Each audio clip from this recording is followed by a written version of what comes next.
So look, it's a decider. This is the first time we've seen this in the tournament. Again, a match, that's gone all the way to the third game. So far we've only seen 2-0s. So here we are at 1-all. We are looking at Louos in the bottom left of the map, and in the top right of the map we have got WaffleMaster. And what is the map? This is Blue Shift, isn't it? So Blue Shift is a pretty sizable map. Look, it's a very long way between these initial bases. So with that in mind as the Terran, you're arguably it just buys you. It doesn't seem like a huge amount of time, but it's a little bit longer before Lings can turn up in your base. It's a little bit longer before the scouting overlord can get there and see what you're doing. All of those types of things. It's a long old map. And the same is true the other way around. If somebody was going to, for example, proxy on this map, it's quite a long way for those SCVs to travel. So sometimes on slightly longer maps, you're much more inclined to just expand really early. But we'll see what these players go for. Both players looking to be sticking to the builds that they have done in the last couple of games. WaffleMaster with the double barracks, the sort of spawning pool first and gas for Louos prior to expanding.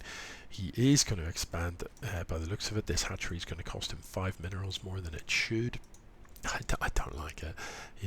Call me tight-fisted if you must, but I don't like you've lost those 5 minerals. Look, those are gone. You're not getting those back.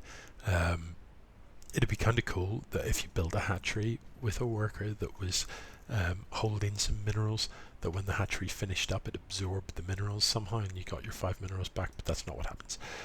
So, anywho. The first bit of scouting that is going to happen here is going to be this overlord, which is ever so slowly going to sort of creep into WaffleMaster's base.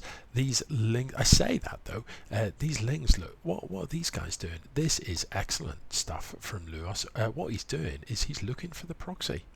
And that is absolutely commendable. This is, there's a strong lesson to be learned here. WaffleMaster is not proxying, but Louos doesn't know that, and that is exactly the sort of thing you want to do. Now, this Overlord's going to take a reasonable amount of fire here, but should be able to get out without dying. You don't want to lose the Scouting Overlord early. It can be really frustrating as Zerg, and it can definitely supply block you and slow everything down. So it's very nice to be able to keep that alive if you can. I'm surprised WaffleMaster didn't actually exit the Marine, because he could snipe this. Maybe he is worried about Lings coming, but I'd have risked it. I'd have got a Marine out to just pick this Overlord off. I think Louos is maybe going to park it here. I don't know if that's far enough over. I don't know. Oh yeah, it is. It looks fine. Sorry, my bad. What you want is for the Overlord to be parked above high ground, so that units on the low ground don't have vision of it and cannot shoot it. So that is, places like parked above sort of things like this counts as high ground, and therefore Marines standing right here can't actually see the Overlord, but it sees them. So what is in the production tab? We can see speed for the Lings is being produced. More Lings also in production. Army supplies are dead even. Very nothing sort of major rush or anything like that looks to be happening. Liberator coming out for our Terran player, and I like a Liberator. I'd like to see him active with the Liberator. The Liberator is a great unit for sneaking around the back of mineral lines and just picking off a few workers. You've got to be a bit careful against Zerg, because the Queens can shut a Liberator down pretty quickly. They can kill it. So you can't just like send it and ignore it. You do have to micro it a little bit. You do have to think about it in order to keep it alive. So WaffleMaster this time going for the much more traditional expand in his natural. But what's this worker up to? Is he also going to expand here? If he does, this Overlord will see it, surely. Yeah, so sees the worker. If I'm Louos, seeing the worker, Overlords have quite a large sight range. I'd have turned the Overlord around and parked it there before the SCV saw it, and kind of hoped for the best that WaffleMaster would build a command center there. And with the Overlord spying on it, you literally wait for the moment it finishes up and you send in your lings and you kill it.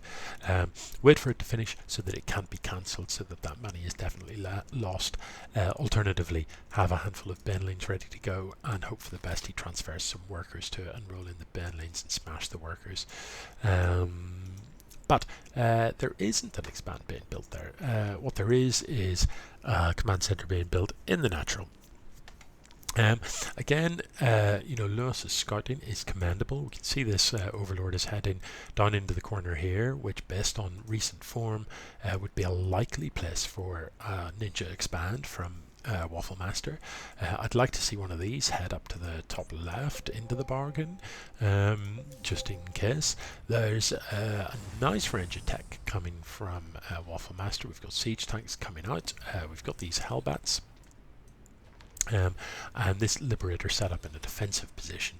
Now, the Liberator, against Lings, it's not that good. I mean, it will one-shot Lings, but it fires quite slowly. So, if those Lings run through this Liberation Zone, he'll only lose one of them. It's not like the siege tank, which is going to do splash damage and soften up loads of Lings with every hit. So, yeah, I'd prefer to see the Liberator being used aggressively, getting a couple of worker kills, maybe sniping a queen if you're not careful, because the Liberator does big amounts of damage per hit and can, especially get a couple of Liberators out, you can very quickly just park up and shung shung and snipe a lot of workers, snipe the queens, whatever you want. So I would like to see that. At present, the only thing that the Zerg player has got that shoots up is queens. So 2-3 Liberators could actually put a lot of hurt on the Zerg player at present. Thor in production now. Now, WaffleMaster, I do like to see the range of units, but one thing I would suggest is that it can sometimes be best not to spread yourself too thin. This does look like an odd setup, because if you're building siege tanks, Thors, Hellbats, if somebody tells me that, I'd say, all right, they're going for a mech composition. There's nothing wrong with a mech composition, but if you are doing that, you don't need 3 barracks with these reactors and stuff going on. You just don't need them. So why not lift one of these barracks and lift this barracks and put another factory there? If you spread yourself too thin, you're never going to have the upgrades, because you can't upgrade everything. So if you choose one tech path and focus on that and upgrade that and work towards getting that up and running in an effective way, rather than having a bit of everything. Now, this Overlord, look how good this is. This Overlord, admittedly, right now it only seats the siege tank, but it knows about the expand. In due course, if Louos chooses to, he can just suicide this Overlord in and get an exact idea of the unit composition of his opponent. So, not very many Marines at present, a large number of Hellbats, so I would not like to be the Zergling that tries to break this position, because these Hellbats would just have a field day. But what's being shot there? I'm not sure. Did I miss something? I don't know. Anywho, there are Benlings to be had here. I don't know if Benling speed was done. I think it probably was based on previous form. It has been done. There are Carapace upgrades being done. There's +2 melee attacks done. So, our Zerg is looking to be in reasonable shape in terms of upgrades, and in terms of unit count is doing pretty reasonably. The Terran, meanwhile, is not in bad shape either. But look, WaffleMaster, you're not building workers again, and I just need you to build some workers. And in fact, you're not building very much at all. You've got a reasonable mineral count, but there isn't that much in production. Louos, meanwhile, you've got a pretty insane mineral count actually. So what's going on there? Are we not spending this quite as effectively as we could? So I think we're about to see a bit of action. These lings, are they going to attack this? Maybe chomp these rocks. You definitely don't want to attack destructible rocks with benlings. That is a very poor way to spend your money. So hopefully, I don't know, maybe he is going to take these rocks out. It's not a bad idea. If you, oh no, don't do that. Oh no. Oh dear. Yeah, don't attack the rocks with the benlings. That's just expensive. Just shoot them. Look, I don't know what had at this observer. I'm not entirely sure. Maybe it flew in here and had a look around, but I don't think it did. Maybe that's what the queens were shooting earlier. Who knows? So a whole raft of benlings is being morphed in. Yeah, clickety click, clickety click.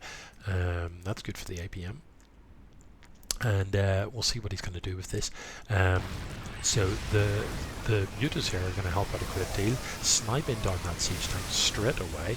These benlings kind of running past a lot of that stuff without detonating, but they have finally cleaned up just about everything.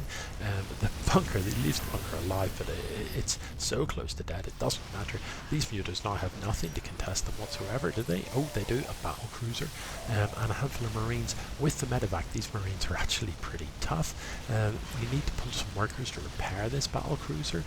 If you do that, the battle cruiser will simply not die, but it is going to go down.